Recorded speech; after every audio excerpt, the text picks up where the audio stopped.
I guess it's supposed to be a little colder this week, a little cooler this week.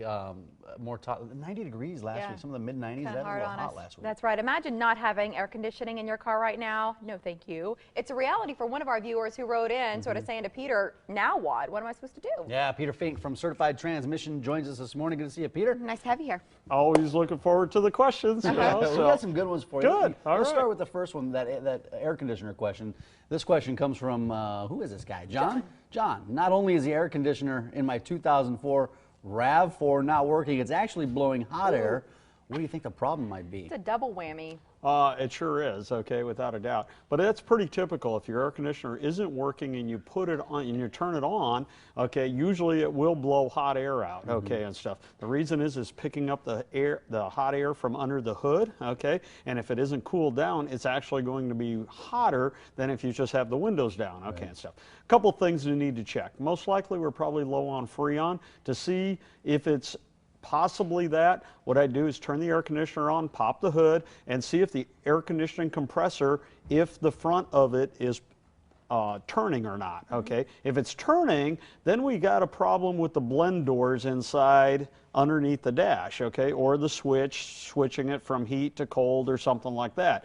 Chances are, if it's low on Freon, the front of the air conditioner, the pulley on the outside will be turning with the belt, but the front of it has a magnet, and when you click it on, it's supposed to be turning. If it doesn't come on, chances are you're low on Freon. It means you got a leak. You're going to have to get it in a shop and check it, okay, and stuff. Most likely it's going to have to go to a shop anyway. Okay, some of what you're saying, I'm already at the shop. Yeah, I don't know what I'm looking for. Air conditioners really isn't a home deal anymore. Yeah, right. Okay, But you know, if you can get lucky, I had the same problem, blowing hot air out of my air conditioning vents, took it into the car repair shop, came back to pick it up. He said, no charge. I was like, what? This is a great place to bring my car. He says the hose just popped off. Oh. The hose popped off, it can and popped be. it back on. It could be as simple as a fuse. Okay, you might want to check all your fuses. That's something maybe you can do at home too, because we have seen them I would blow just sometimes. think act quickly, because it's not getting cooler over the next few months. You know, if you're not getting electricity to it to activate that magnet, you know, the fuse. I mean, there's some simple things.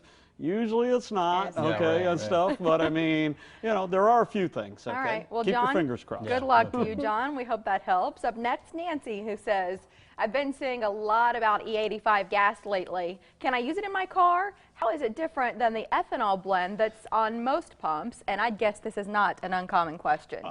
You know what? Gasoline is just about got as confusing as oil. Or what do I put in my car when I need oil, okay, and stuff like this, okay? First of all, unfortunately, she didn't say what year, make, and model of car she had, so I can't say yes or no. But one fast way would be is if you got a yellow gas cap on there, that means it will be any kind of fuel you can put in it, okay? Or on the back of the car, it'd say flex fuel, then you can use the E85. What makes it confusing is ethanol used to be 10% alcohol, okay? Sometimes they called it E90. Usually they just called it ethanol, okay? Then they went to an E15, which is another 5% alcohol, okay? Well, the reverse number is E85, and so that's where people got the confusion, because they went to that 15. I wish they would have never done that. E15 and E85 are not the same thing. They are not the same thing. E85 means it's 85% alcohol, and E15 means it is 15%, okay? E85, you have to have a flex fuel vehicle, okay? General rule of thumb about an 08 or newer car, okay? But even don't use the 08. I mean, you gotta look at your owner's manual, or the yellow gas cap will tell you if you got that, or the insignia on the back, okay? And stuff. The safest bet is don't use it, okay? First of all, I mean, I'm just telling you. If they're Second, when in doubt, my personal opinion, there's not a lot of advantage, because it is cheaper, but your gas mileage goes down. It uses more of it. So, I mean, it doesn't really add out when I've done the math, okay? So use regular ethanol or unleaded in any vehicle. You're safe to go. Kind of stay away from the E85. The only time I've said the E85 is good is if you got a rental car and you want to fill it up and it's cheaper, and that's the way it is, okay? Turn it back in. All right, let's get to our third question. This question is from Molly. She asks, why does my 2005 Toyota Corolla S shake when I brake? I can feel it through my steering wheel. Ah, okay, on the brakes, if you can feel it through your steering wheel, that isolates it to the front wheels, okay? Anytime you feel a vibration in your steering wheel, okay, that means it's on the front wheels, okay? If you feel it in the seat of the car, usually it means it's the back wheels, okay? So that's a great clue that you said here. Now she said while she's applying the brakes, chances are what it is the rotors are warped on the front of the car, okay? Somebody's got them hot somehow, the brake job, when they did one, might have put new pads on it, didn't resurface the rotors if they were resurfaceable, or like I said, they're warped. So chances are you can try getting them turned, but there is a legal limit that they can only go so thin, okay? You might be putting new rotors on. The other thing is, and I've covered this before, if you use the cheap parts that you buy, Yep.